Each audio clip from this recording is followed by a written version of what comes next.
Welcome, everybody, to the Oligo Gaining Deep Insight into Application Security webinar. They're going to be focused on advanced observability concepts. Leading the webinar today is Mick McCauley from the Oligo team. And joining Mick is James Berthodi. He's the founder and analyst at Latio Tech. I hope I'm pronouncing that correctly. Maybe at the end, James will correct me. I am your host, Sharon Revisitsman. I'm from RTFM, please, and I'm excited to be moderating this session. Reminding everyone that throughout the session, you are able to ask questions, and we will be sure to grill our panelists at the end and ask them all of your most pertinent questions. So make sure to use that, and we will take it from there. So without further ado, I'd like to invite Mick to take it away and enjoy the webinar. Awesome. Thanks, Sharon. No, I appreciate everybody taking the time out of the day to spend some time with myself, Sharon, and James. I'm actually excited about having this conversation and diving into some of the details here. I always think about, like, when we put these together, like you guys are giving us an hour of your time. What is the goal, right? What do I want to achieve? And my objective as part of this is to help promote sort of awareness of maybe technology and capabilities and applicability of those capabilities to use cases that you may not be aware of. So that's my end objective, right? Is to go through here. We're going to have some conversations about state of the market, what exists, problems with some of it, but then also get into some of the details associated with, are there different approaches? Are there new ways to do things? Framing that, I want to jump into, like, why are we here? So I've got a quick agenda. We'll go through a couple of different things here. We'll start out with just discussing application security threats, sort of, why are we even having this conversation? Talk a little bit about, very, very briefly, AppSec approaches and goals and get into some of those details. And then I do want to dive into sort of the meat of why we're here. Some of the capabilities, functionalities that Oligo we see as extremely important, and making sure that everybody's aware that they actually exist. The coolest part of all of this is where I want to spend a lot of time, both with myself and James, getting into some of the details of, all right, fantastic, you've got this, but how does it help you? What does it actually do? Where is the value associated with your day-to-day activities and how it can actually help solve problems, maybe even your organization? And then, as Sharon said, questions. Like, if you've got questions as we're rolling through this, we love them. We'll queue those up for some discussion at the very end and jump into some of the details. So without further ado, I'm going to jump directly into the very beginning. I've got just a couple of slides here, again, just to set some framework. And with the potential of seeming a little bit like Chicken Little, this is sort of the quintessential, security threats are here to stay. And in this case, some of the ones that we're talking about are starting to get just a little bit worse. I've got a Mandiant breach report up from 2024 that evaluated some of the breaches in 2023, but they shared some very interesting statistics, especially along the lines of some of the timeframes associated with the breaches themselves and the approaches that were used. One of the more interesting ones is the one in the top left, which is the fact that the time to exploit historically has decreased substantially, going from average of 32 days down to 5 days, meaning, like, your window of opportunity is substantially shrinking, your ability to actually get ahead of the problem. There was also some findings that 70% of the exploits associated with it happened with 0 days. It's one of the talk tracks and things that we're going to talk about from a use case perspective of, like, how do you handle that? Like, 0 days happen. You don't know when they are gone to, but you need to have a plan in place and be able to actually account for those. Hand in hand with that, even with vulnerabilities that had end days, what was found is if you didn't fix them in the first 30 days, they were still being exploited. So it's kind of honing in on the fact that that whole approach is controlling sort of the time and your ability to actually react. Yeah, I just wanted to add, Mick, I think that, like, all of these attacks are really increasing as even you just see cybersecurity become like a content thing, even where every time there's a new vulnerability, there's like a bunch of YouTube videos, Twitter people trying to figure out how to use it, who uses it. I even remember, like, one of the last vulnerabilities that came out, a bunch of people arguing about, like, how many businesses were actually affected by it, as multiple people were all, like, crawling the internet to try to find, like, who's exploitable or not. Like it's just become a very popular, cool thing to do to try to explore. And I think that just increases the danger of traditionally we relied on the fact that exploiting applications was really hard and you had to be a software engineer to do it. But now, like with ChatGPT, anyone can sort of create some SQL injection payloads and give it a whirl. That's a very good point. The ease at which they can be exploited. And one of the other sort of interesting numbers that I saw, which actually this was actually on a LinkedIn blog that I was reading just the other day, is the fact that if you actually look at the CVEs and the number of these that are being disclosed, they're 37% of like the entire total happened just in the last 2 years. And I think what you're hitting on too, and the fact that we're starting to see discovery of CVEs by AI is also very interesting. The fact that, you know, the number of these I think is continuing to grow, which means everybody's under the gun to stay on top of them. There's question about, again, validity of all of those. There's always going to be debate on those, but the number is definitely continuing to increase. This is also reiterated with the Verizon data breach report from 2024. It's the fact that when you look at that report, it specifically called out the fact that there was a 180% increase in the exploitation of vulnerabilities year over year from the prior year. So the fact that they are getting a focus because it is exposed to everybody on the web, and the fact that if you can use those approaches to actually go down that path, exploiting them becomes much easier. There was a little tidbit in that report too that I saw was very intriguing, was the fact that supply chain attacks, 90% of those using the Varus actions, and I realized in this slide that Varus is another acronym that we need in security. Varus stands for Vulnerability Event Recording and Incident Sharing. So basically a framework trying to describe sort of the entire aspect of the action, the assets, who did it, some of the details associated with it. But they specifically called out that exploiting vulnerabilities was 90% of those supply chain attacks. The last thing associated with this, and even with, and if you look at the Verizon breach incident report, it does call out stolen credentials, phishing, right? These are still pretty prominent attack vectors. But the fact that even with all of those, the web applications themselves are still leading the attack vector associated with how these attacks are actually occurring. So all of those are basically framing the fact that like web applications are extremely important to sort of this attack vector. And the other aspect of this is one, and I use it quite a bit, is the fact that like apps are here, apps are continuing to grow. Like every daily activity associated with almost everything that I do includes this. So you got anything from banking to travel to your vehicle to my favorite being a DIY, right? Things like simple web applications to businesses. If I'm in the store looking for something, I pull this up really quick and find the location. But it's becoming more prominent associated with this. And then we're also seeing businesses start to use a lot of APIs, communications between businesses, things becoming more interconnected.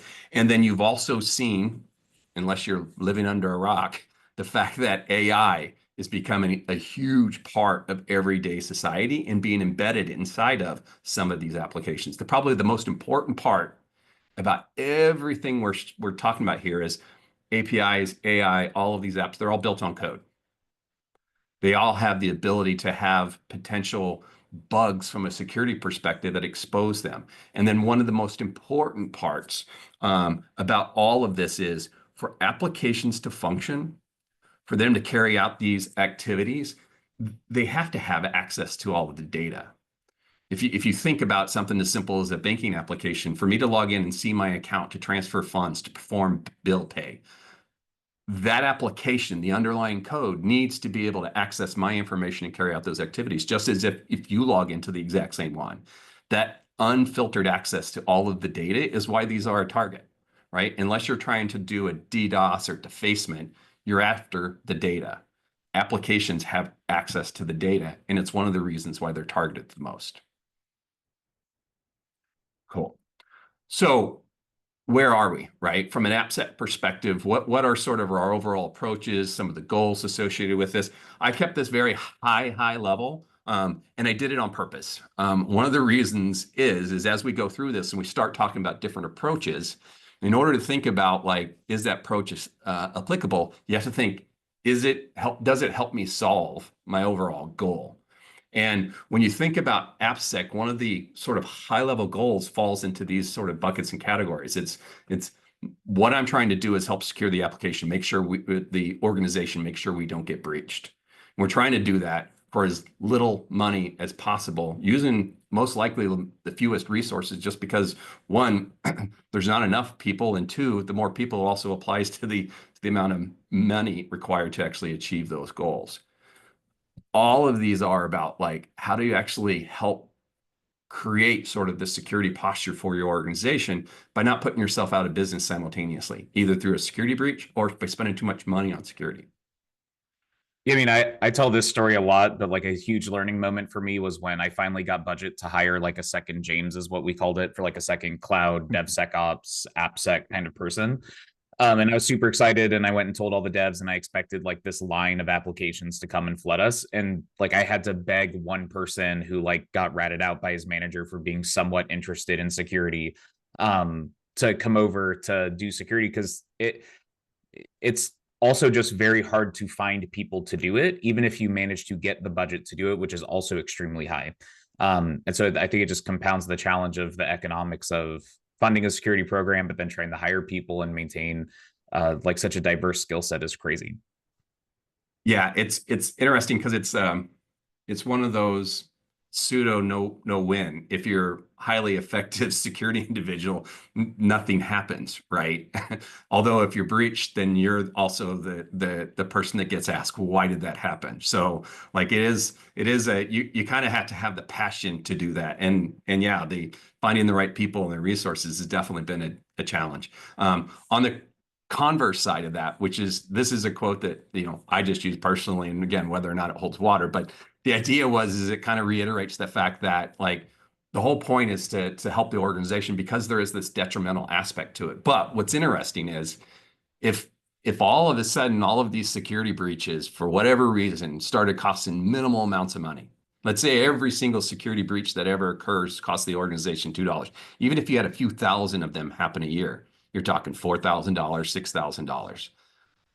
Security doesn't become as important and as critical. It's not that it's not important, it just doesn't cost the business enough to actually dent. If you're a $20 million company, a $500 million company, that is just a minimal aspect of this. So the idea is again, you're trying to offset sort of the costs associated with it. Matter of fact, retail business accommodate for the fact that they know that there's theft and things that happen as part of their everyday activity. So this is why, if your goal is to try to do this, to put as much security controls and protect the data that costs you the most, but do that for this little amount of resources as possible, that's ultimately what we're all trying to achieve. And again, I use this selfishly because I want sort of that frame of mind as we go through this and we start talking about approaches. It's like, judge these activities by sort of that top line goal. And so looking at some of the approaches that have been utilized historically. Matter of fact, I started my career in DAST, in the security side of it, a few decades ago, which was trying to get ahead of this, right? We had WAFs at the very beginning, which was, as soon as the internet was released and people started doing business, it's like, oh my goodness, people are actually abusing it and attacking it and using this to get to data and perform activities they're not supposed to. Started to implement those, and organizations said, well, how can we get ahead of those? Can we actually find the security weaknesses and holes and fix those? DAST was one of the first ones, and WAF, being able to put protection mechanisms in place. We saw an evolution of, well, maybe we can interrogate the code and discover sort of weaknesses and holes. And SAST evolved, right? The ability to actually look at raw source code, try to identify weaknesses associated with it. Adoption of open source drove SCA. We saw IAST, which was supposed to be sort of the SAST-DAST killer, the ability to actually observe sort of both of these. RASP at one point was one that was also identified, the ability to actually say, well, what if I just put security controls inside of my application and let it actually protect itself? And so it fell into many different buckets. And then as the cloud got adopted, we started to see even more sort of security controls with endpoint detection and response. We saw the need for CWPP detecting live attacks and sort of the cloud components, and even the evolution of CNAPP. A lot of these, again, are doing very specific activities. They're performing different tasks at different times. The whole idea is just, can I identify these risks? Can I identify live attacks and get ahead of them and start to put controls in place in order to actually solve those? There's also been a very, very big focus on, as we saw over the last decade or so of shifting left. Like, can I identify and fix a lot of these issues as early as possible so that they don't become something that's in my running application that's actually a real risk? I mention all of these because, again, there's different things that they tackle. There's different benefits that they deliver to you. But ultimately, if your goal is to achieve what we talked about before, it's like finding the best tool for that. Which one helps solve those? And in some cases, consolidation changes occur, but this is one of the driving factors of being able to share sort of what we're doing at Oligo.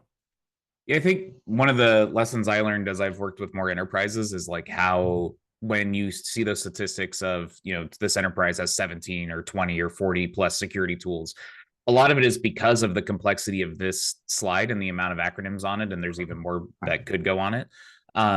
And a lot of enterprises don't have, they've got a JavaScript team and they implement their own security scanners. They've got a Java team, Python, like all of those different teams and languages, and then teams using those languages. Like very quickly, the number of scanners running in a pipeline just explodes. And then you're trying to fix this giant tangled mess of like false positives and orchestration issues. And it really pushes us away from the goal, which is preventing breaches and preventing exploits of these vulnerabilities, to just be chasing this endless vulnerability thing that happens. And I think there's some cool solutions trying to help orchestrate all of that. But ultimately, it's like that gap from the code to the runtime execution of it, I think, is the biggest blind spot that security people actually have. Yeah, it's a very good point that chasing the tail aspect, they all had good intentions, but does it get you there as effective as possible? And that's all. You use the best tool that you have at the time. And in some of those cases, it may have hindered things in some capabilities, but that's exactly some of the point of what we wanted to jump into today. One of the more other sort of little tidbits that I wanted to throw in here is, because we haven't sort of discussed this yet, we did a little bit with the Verizon breach report. What do you do about third-party applications? There are aspects where some of these tools can help you with that, but it doesn't definitely let you get ahead of the things. There is something that, from Oligo, we've started sharing called shadow vulnerabilities, which is not necessarily something you can scan and identify as a CVE. It's just you're using things insecure. And then there is this whole nother area, which is just unknown attacks, unknown vectors, which is a very, very difficult thing to get ahead of because it's hard to predict what people are going to be able to discover and abuse in the future. So that makes it even more difficult as we start to explore this. Cool. So hang on, I'm just going to jump in here real quick. First of all, great discussion. I'm enjoying this immensely, and it's been great till now.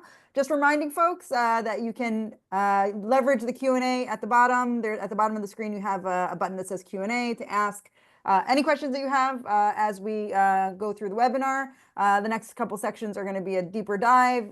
We're going to talk about use cases and demo and more open discussion. At the very end, we'll have a bit of a panel Q&A with James and Mick. So stick around and definitely drop your questions in the Q&A. And we will answer them. We will save them all. We will answer them during the questions time at the very end. So just reminding you to have patience, and we will get to all the questions. Thanks, Sharon. So that's all about framing sort of where we're at, why we're having this conversation. What I wanted to get into a little bit more of the Oligo specifics and the reason why we're here, which is this idea of deep application inspection. And what's interesting is I've used sort of this random term. I don't know if it's not necessarily adopted. You could refer to it in many different ways, right? Deep application inspection, application observation for security, application intelligence engine, many different aspects. But what I wanted to do was to frame, what is that? How does it work? What's the basis for it? What's the technology?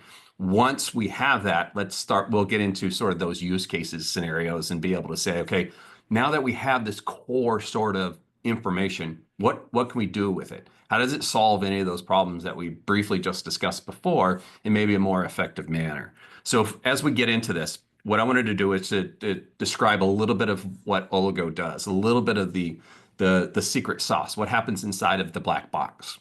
To do that, I've got a representation of a very simplistic web application. Now, it's a simplistic representation, but this could be, so this is a single host. This could be massive numbers of hosts, tens of thousands of things on a Kubernetes cluster with, hundreds of thousands of containers running. The idea is still the same, right? So what we've got here is a single host. We've got code that's been deployed in that particular environment.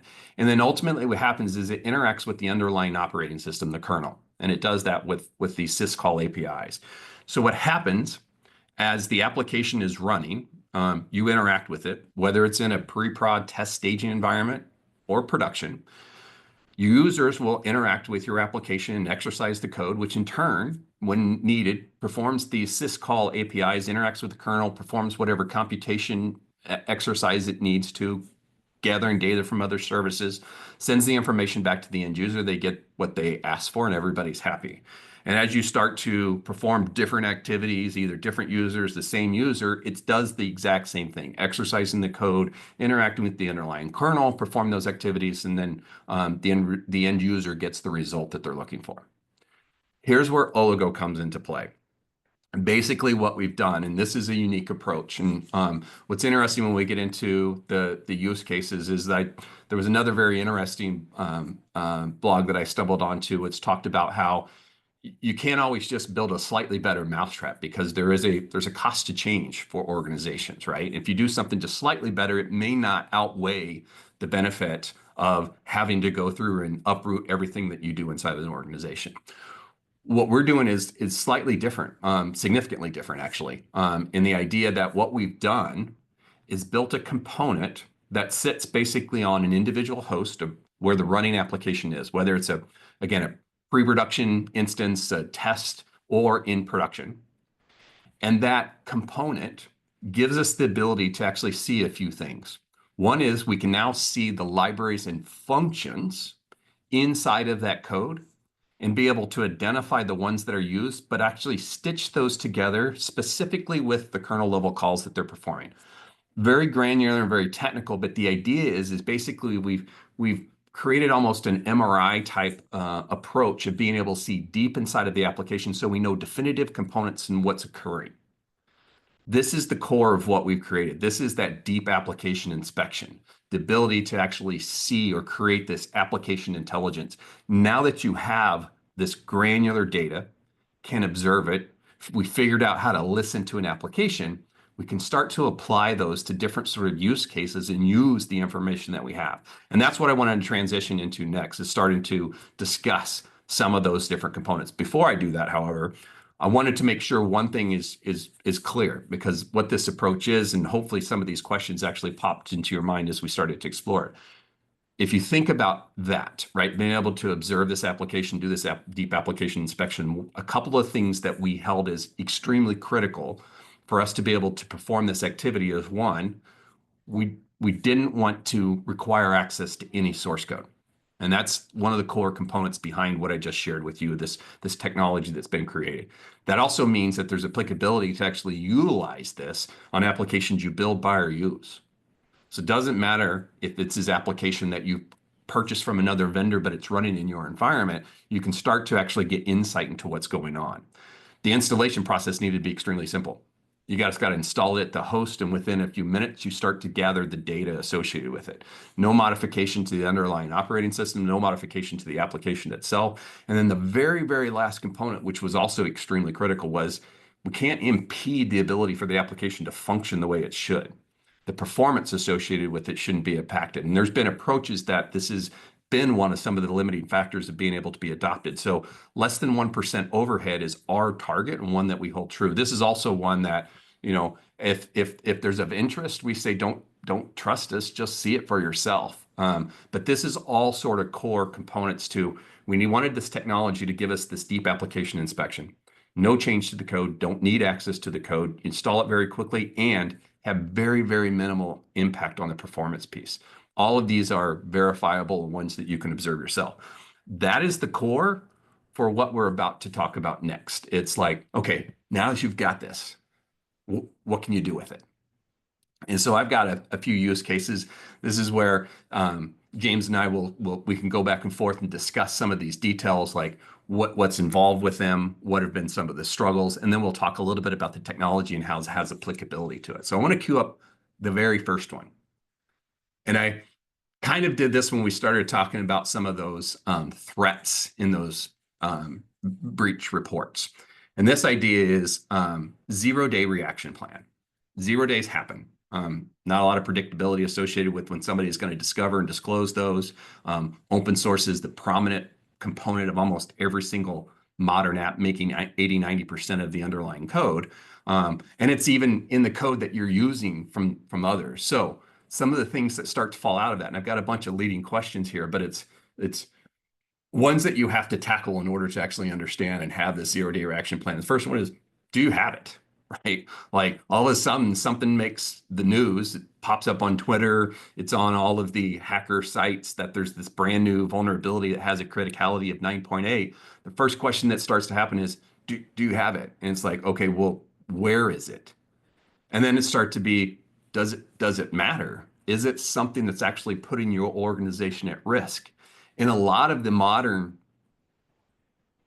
vulnerabilities that are being discovered and disclosed, the vulnerable function, right? There's a specific function that has to be used in your code in order to actually create an exposure.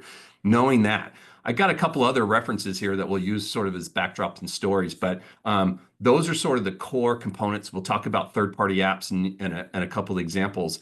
And there's a brand new report that was just released last Friday, which also goes hand in hand with some of this capability that I wanted to touch on. But at first, what I wanted to do is, James, I want a little bit of your insight, because I know you firsthand had to deal with some of these and have direct experience. Even the Log4j reference that I have on here, it was one that you were heavily involved in your career when you actually had to put something in place to handle it. Yeah, I think what's most powerful about the stuff you showed is the ability to really scale the response capabilities across different types of application vulnerabilities, in the sense of, so I'm going to talk about Log4j, but very much this was the same thing for like regression or xzutils or struts, or like, I just want to give the impression that like Log4j is sort of cliche to talk about, in the sense of like, oh, it's the big scary vulnerability. But like, this is theoretically, every time we see a new CVE on a library, we should be doing the same analysis. We just often can't. Like, I was really struck when I talked to Sean Blackburn, who was like the involved in security at Netflix, Airbnb, all these different places. And like, they were doing it properly, but most places don't have the resources, dev teams, funding to like really, every time a CV comes up, like do a threat hunt for if you were exploited at all in the past, do in-depth analysis on if you're being exploited currently, creating new detection rules across your different log sources, working with developers to create new detections. Like, maybe so. To back up them, what we did for Log4j was, when it was published, the first question is, do you have it? Right, like you mentioned. And at the time, we were using Sneak, but anybody would have the same issue where like you've got different SBOMs in different places. You've got container scans, SCA scans, CLI scans, where you're looking at like the compiled binary versus scanning just via the webhook, where you're looking only at the code. And you have all of this data that suddenly you need to make sure it's extremely urgent that you can search through it. But at the same time, that's not even giving you necessarily the function execution data to know, like, am I actually vulnerable? So there's the question of like, is this stuff happening at runtime? Maybe. But then conversely, if you're looking only at the runtime side, you could see that like that library exists or not. But the only way to test, maybe you guys did something similar, but like I was spinning up, there was an open source version of a testing application you could use, and just start putting JNDI lookup payloads into your different fields, and then see if you got any callbacks to see if you're exploited. And so we're basically building our own DAS scanner in the middle of a 0 day, trying to figure out like, all right, are we hitting let's hit every input in our application, every API, every GraphQL API, and make sure that it's all formatted correctly so that we would get a response to know if we're vulnerable. And so that's just the immediate testing of if we're vulnerable. But once we've sorted out, like, here's the dev teams and what they need to patch, what they need to go work on, there's also this simultaneous work happening with the SOC, where they're building detection rules across, whether it's the WAF on one end to look for JNDI lookup payloads or attempted exploits, trying to create custom strings. Like, it took a day to a week, depending on your WAF provider, to launch their own string lookups, basically, that's playing whack-a-mole with the attackers to see how creative they can get with inputting JNDI lookup stuff. And so you're doing this detection engineering, and simultaneously you should also be doing this threat hunting to see, have I already been exploited and I don't know it? And you're trying to build different detections in as many places as you can. So if you happen to be getting container logs, if you happen to be getting Kubernetes logs, depending on the quality of your developer logs, which are all over the place, trying to build this stuff manually all over the place. And it's just this giant hectic mess to try to figure out, am I even vulnerable? Can I detect an active exploit of this vulnerability? And can I know if I've already been exploited by it or not? And really, I think what Oligo does is allow that to scale across every library, something that took like weeks at a time for me to be able to do it. Like that's what's impressive about the technology is looking at that even across, and I always forget about the third-party applications because I'm always so focused on like first-party SaaS stuff, but things like the enterprises use a lot of software. And so stuff like the Move It vulnerability and like all of these big file transfer softwares, like as someone who worked at a company that deployed software, like I would get frustrated because vendors would send us back, hey, we ran a CNAP scan on your container image and here's all the vulnerabilities with it. And it's like, all right, well, guess I'll go through and audit this list against our existing list and try to figure out like what's actually executing or not. Like that methodology even more doesn't work for navigating third-party apps like this. And so it's that holistic application protection is something that just allows it to scale and allows us to do what we should be doing, what the best organizations have the scale and the developer counts to like build manually themselves, but to really deploy it in a way, that scales across everything.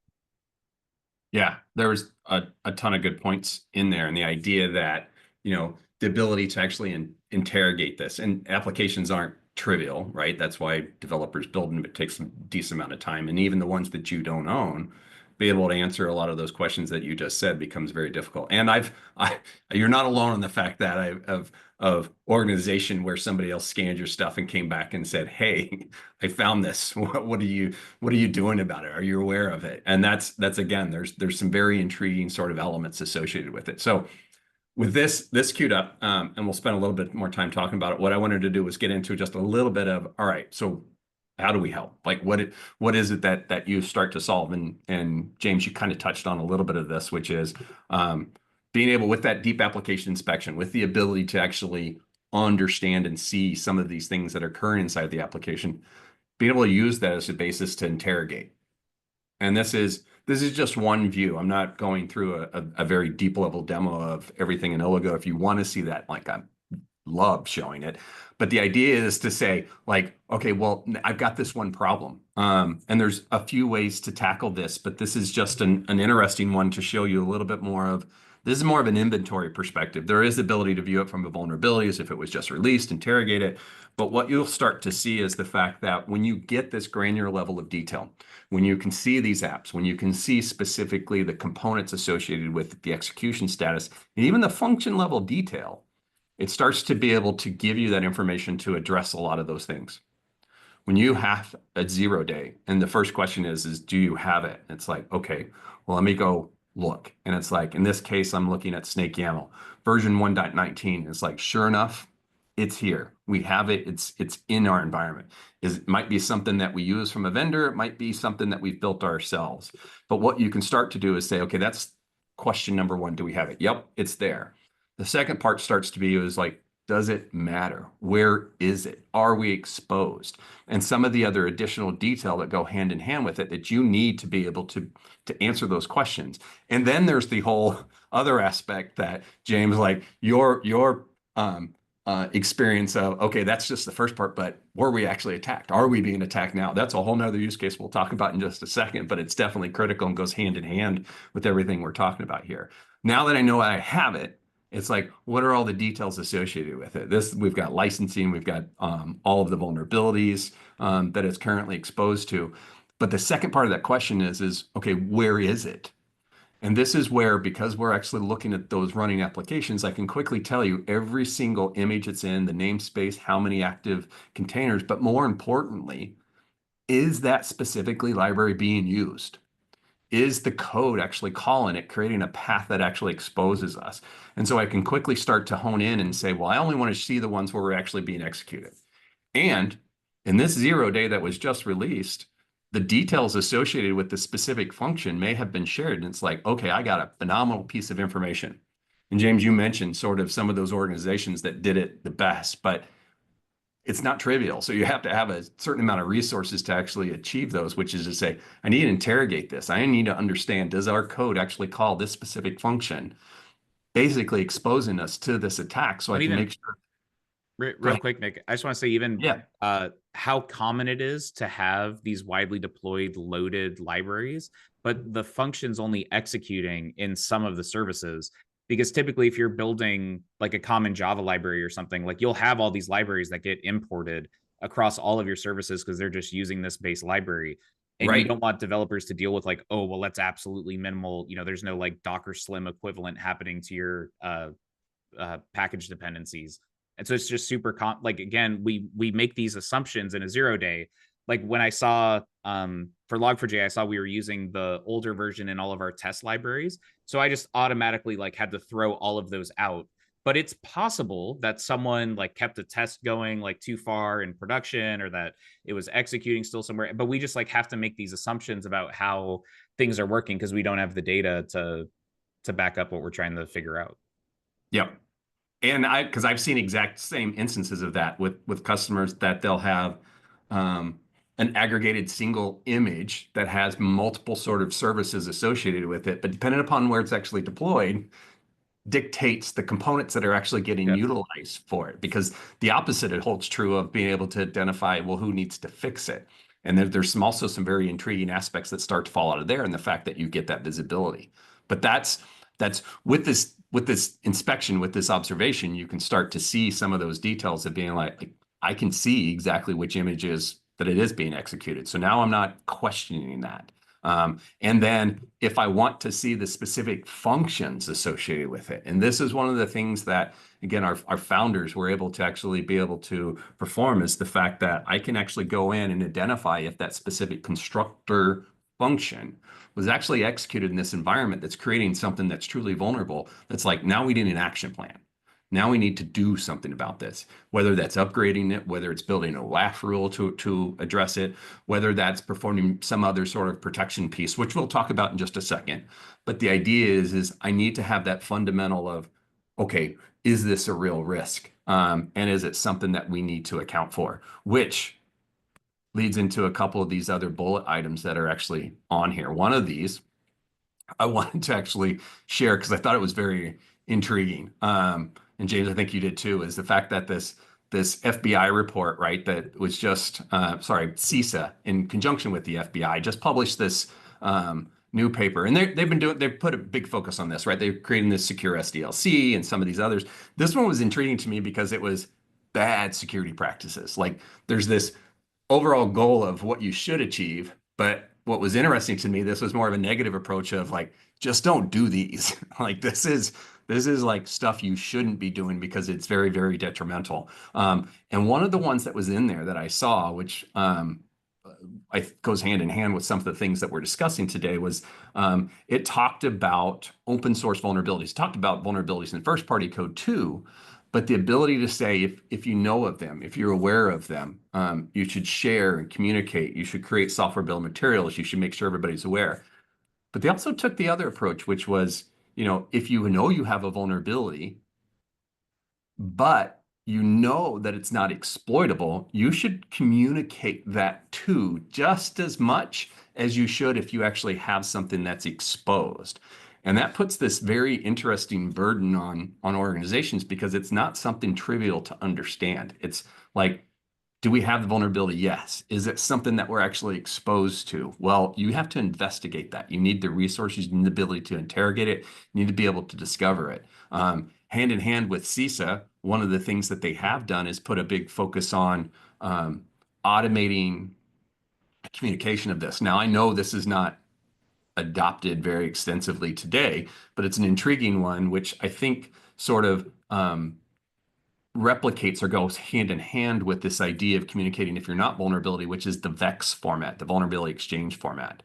And it's one of the things that the intention was to say, how can I communicate all of, like, I've got a software bill of materials, But what about the vulnerabilities associated with that software bill of materials at a given point in time? And if the vulnerability is there, is it something that actually creates a real risk? Because you need to convey and share that information just as importantly as if it actually exists and creates a real risk. Yeah, I think their adoption of this critically, it's so essential for the future of like FedRAMP and stuff where like S-bombs for SaaS is such a nightmare to try to deal with. You've got like just thousands of different findings that are almost all totally unapplicable. And having a scalable way to basically make those vulnerabilities go away is essential. And so it's just cool to see them adopt that. But I also just think it's funny because there's only like 3 vendors that can even claim to do like the runtime function reachability analysis stuff. And so there are not a ton of options for where to go if you want to do that. But it is very cool that they are adopting it. So yeah. And pushing the industry a little bit. It's definitely it's intriguing to see. It's like they're aware of sort of that limitation, but still asking for it. Yep. The last little thing you actually mentioned the log4j, and then again, it's not that this is one everybody knows, but move it XZ. The struts one was very interesting because it literally just happened last month. It was one that was very interesting to us because for our customers, we found a few dozen customers running that specific vulnerability, but we worked hand in hand with them and was able to quickly assess within a matter of minutes when that vulnerability was disclosed, were they exposed? In the majority of the cases, they weren't. It wasn't a real risk that they had to. And the timing of this was like a week before Christmas. It was similar in nature in Log4j, right? So it had the potential to disrupt a lot of individuals' holiday season. We did have one customer that they were executing it. They did have it, and they were in the midst of a software freeze. But they were able to identify it, and they did have to give it to their developers and go through. So there was a little bit of holiday disruption for them, but the security individual was able to answer these questions and be able to know exactly what needed to occur, hone in on the specific ones that needed to be fixed, and only ask for those that needed it and deserved it. And so it was a very, very sort of powerful reminder of like, when you have the right information, you can be highly effective about solving some of these problems very, very fast. Cool. That's a big use case. And so the idea, and I know like both you and I wanted to start with this one because it's one that a lot of organizations have to react to. It actually gives us an easy sort of transition into talking about, okay, well that's you're being put underneath the gun in order to look for something very specific, identify it, know the risk, and then, as you mentioned before, which we'll talk about in a little bit, have some sort of reaction plan and protection mechanism in place in case you are being breached. But outside of that, there is just this traditional, like, what do we do for software composition analysis? How do we understand sort of the vulnerability management? Like, there's day-to-day activity associated with 0 days that are being disclosed, and you have to react very, very quickly. But then there's just this massive swath of vulnerabilities that just exist and backlogs that I've seen organizations struggle with, tens of thousands, hundreds of thousands of them.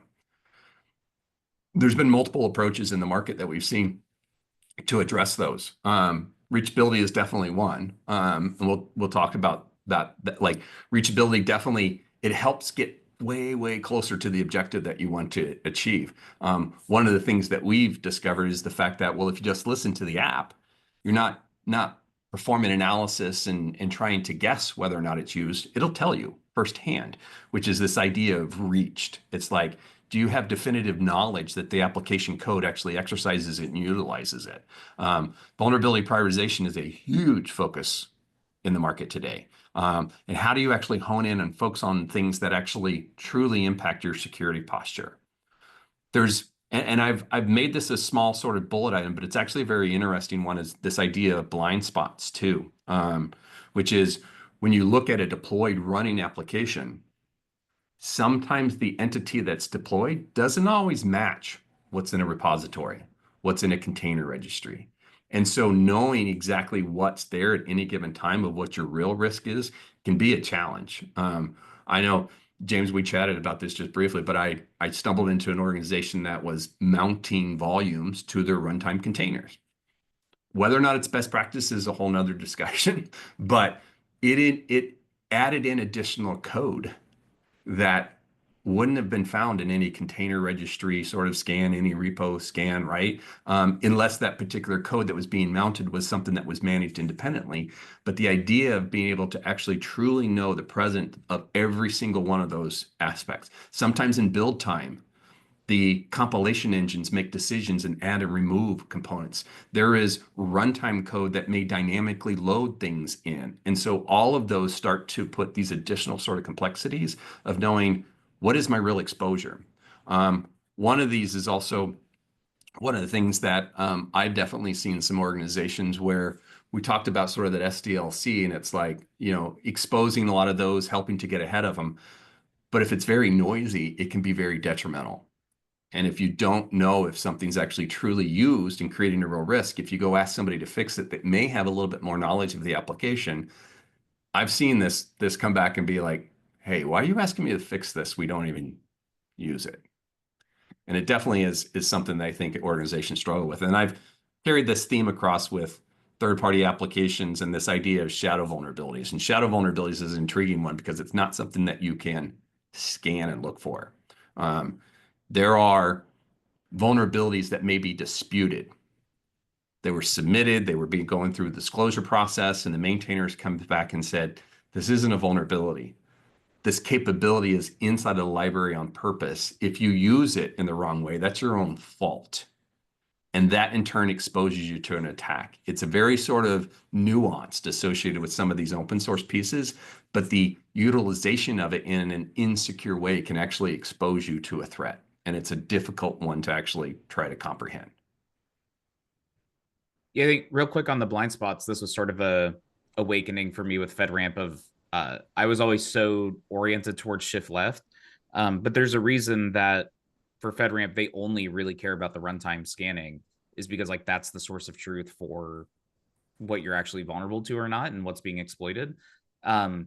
So depending on when you scan an app in the build process, to your point, there are all sorts of small, but if you're taking vulnerability seriously, there's still meaningful changes that are happening where right before something gets deployed out to prod, there might be a DevOps script that injects a library into it, that installs some Go module that's used for managing Kubernetes deployments, things like that. The Datadog agent's like a common nightmare thing that always shows up at the last minute into a container image. And so there's just sort of, there are always blind spots along the way that create that data problem when you're using shift left tooling by itself. Because it's just the nature of like, you want your devs to get results right away, which is their IDE. But on an IDE, the dev doesn't have the fully running application most of the time. Right. So, yeah. Yep. Yeah, the intentions are there to get ahead of it, but it doesn't always have the full picture. And when you're looking at it from a security perspective, it is one of the important aspects to seeing it. I won't spend it. I know we're probably running short on time. I will jump into the fact that like that whole idea is near and dear to one of the use cases that falls out to exactly what we do. The idea of being able to interrogate the application, identify the vulnerabilities, but then give you the contextual understanding of, is it being used?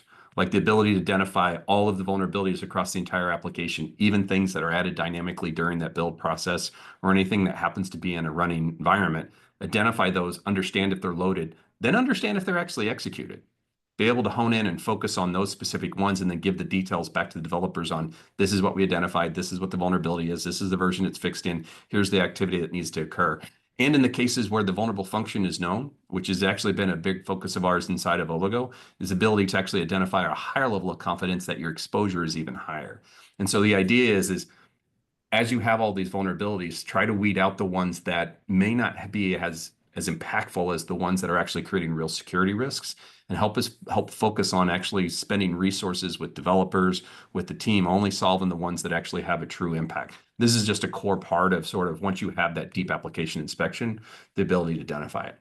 So I know we've got about 8 minutes left. I got 2 very specific use cases, but I may skip the next one because it goes hand in hand with the following one. It's one that I wanted to kind of share a little bit of insight because it's something brand new that goes outside of sort of the spectrum of capabilities that we've seen in the market. And this is the fact that like, what do you do?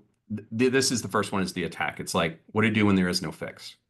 How do you know? And James, you mentioned this before when some of those where you were creating solutions to say, like, let's go threat hunt and see if something has already been exploited. Let's go create something to make sure that we're not being exploited now. And so the idea is be able to actually look for those attacks, because there's not always in 0 days, there may not be a fix that's been published yet. What if it's an unknown sort of attack? And then the second half to that, which is the one that's very, very focused on what we're doing, is how do I stop it? And so I'm jumping ahead here, but the idea is how do I look for an attack, and maybe even an attack that isn't been published? And so one of the things that we've done at Oligo is the fact that because we can observe inside of the application very deeply, we've built this knowledge base of things that they do, things also that they shouldn't do, regardless of the library, right? But the idea is if you can understand the behaviors of what individual open source components are supposed to be doing, you can identify when they start to misbehave. If Log4j, if move it, if the struts vulnerability starts executing code on your server was never built or intended to do that, how do you know that it's occurring, even if it's not something that's been published? And this is one of those things when you can see deep inside of an application, you can observe those behaviors. So I've got a quick sort of view of exactly that, where what we've built, and this is, I popped this up because I knew we might be limited on time, but the idea here is we've got a very simplified, simple app over on the right. The idea is to be able to create a PDF file from HTML. In this particular case, it's a vulnerable app. It has a vulnerability in it where you can send a system command. In this case, it will execute and create a file on the system. So this command is sent. It says to touch simply this file. And when you execute this, it does create the PDF, but you can see on the left, it generates that file that the attacker was able to perform. From an Oligo perspective, what we've been able to do, because we know what that vulnerability is, we know that it shouldn't be performing those activities at the kernel level call. We can tell the operating system, don't let this specific library perform that specific activity. So in this case, when we execute this with this additional command to perform that file, it can't do that. We're simply sandboxing the permissions. But it still does exactly what it's supposed to. It still generates that PDF file just as it normally would. If we turn it back off and do it with a different example, it's able to actually execute that attack again and then still generate the PDF. So this is probably one of the more important aspects of what we've created at Oligo, is the fact that we've now not only got the ability to detect live attacks, but when you understand the permissions of what it should be performing at the kernel, you can start to apply protection mechanisms. And these protection mechanisms don't stop the open source libraries performing the activities they're supposed to. It just sandboxes the permissions of what they're allowed to. And it's very intriguing because it's distinctively different than a lot of the things that have been applied in the past. We're not doing it at the network layer. We're not modifying the code and putting on patches. What we're doing is actually controlling sort of the controls down at the operating system. I'm going to stop there, James, and any input associated with that. But I know we're running long time. Yeah. Every time I see that stuff, that's super dope. It's the ability to do that at scale across apps is just super cool. Yeah. It's one of the driving reasons why I joined Oligo. I've been here about 1.5 years now, and this one has been probably one of the most exciting aspects of, because I do think it has the ability to potentially change some of the approach. Not saying it's a be all catch all going to solve every single thing, but when you get into some of the specifics associated with these applications and the ability to actually detect things early in the kill chain, as opposed to looking at the results of what's happened, malware installations very often happen because the application was able to be abused, and you can be able to create a reverse shell back outside of the environment, perform those activities. So this becomes one of those foundational control points that we're very, very excited about. And this is one that, like, again, if anybody who wants to see it live, it's like, reach out to us. We've got an example of this. Would love for you to actually see it running firsthand. That example that I showed you, the detection piece, we've already got it deployed and running inside of our customers. This protection piece, we're in process of actually deploying it as we speak. So it is very, very exciting to us. And that's, I know we're just about out of time. The only other thing that I wanted to mention that I've sprinkled through here in the event of being redundant is this has applicability to third-party apps too. Third-party risk management, I've definitely seen conversations in the industry about this. you inherit the risk associated with anything that runs in your environment. You own it. And either you just get a software bill of materials and you have that trust, but don't, have to actually, it's just trust associated with the vendor. This gives a trust but verify in the fact that you can now start to perform those inspections and understand, are you at risk? And even if you're being attacked.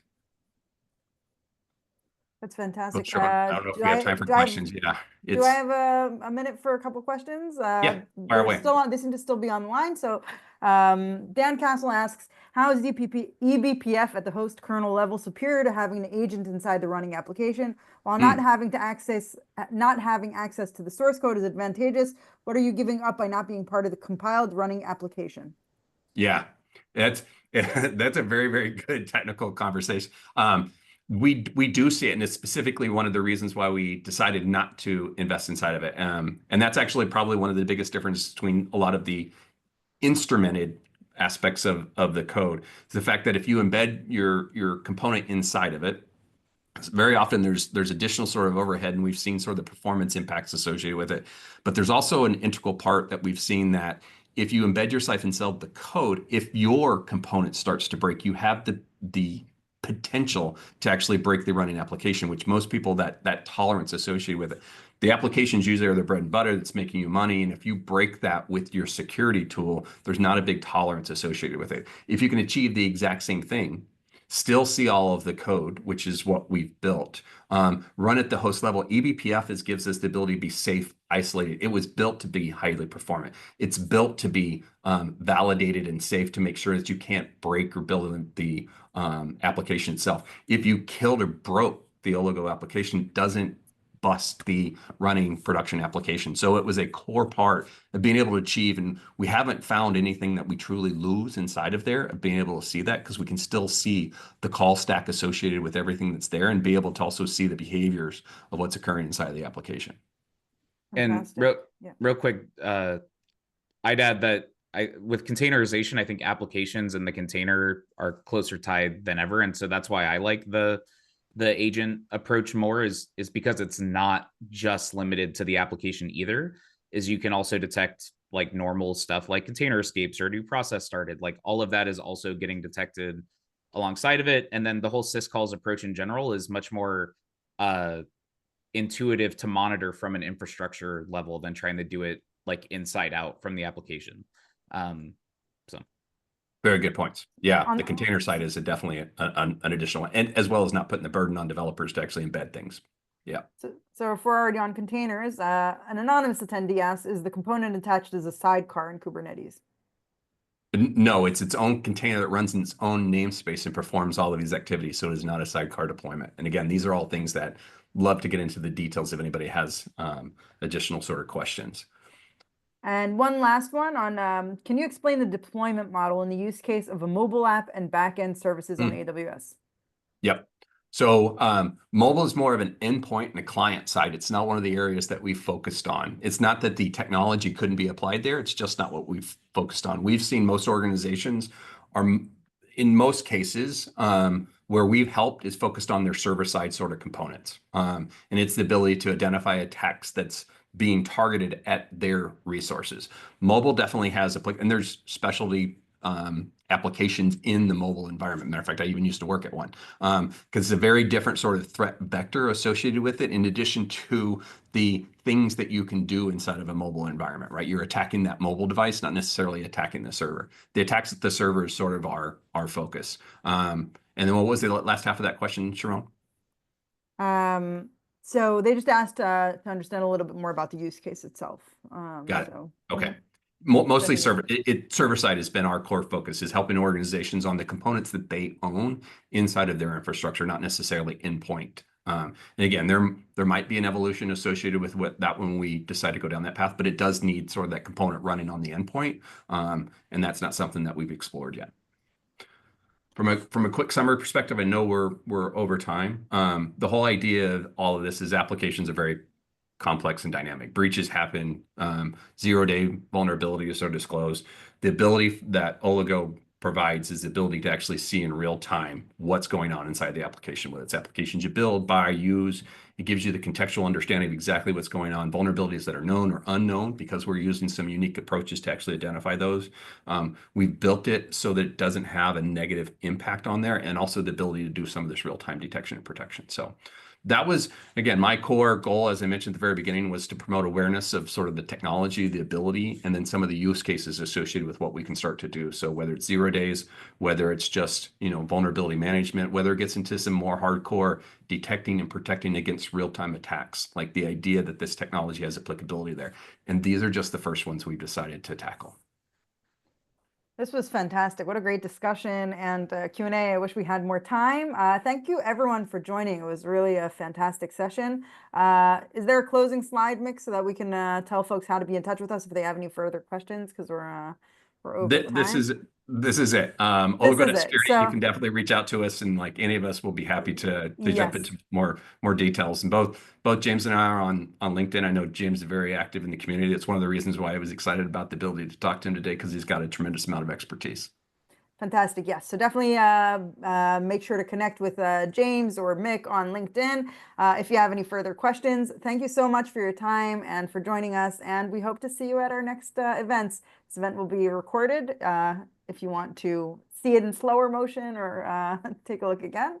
Thanks so much, Mick. Thanks so much, James. Have a great day, everyone. Thanks all. Thank you so much.